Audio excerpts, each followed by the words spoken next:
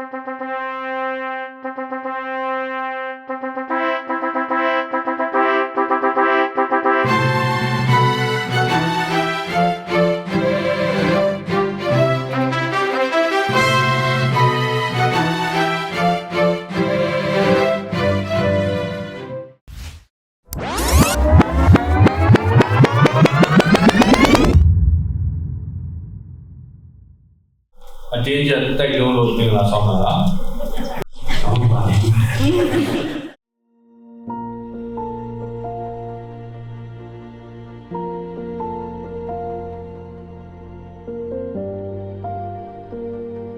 ီကြပြီးသားတော့ကိုယ်တိုင်ဆုံးဖြတ်တာလားကိုယ်တိုင်ဆုံးဖြတ်တာ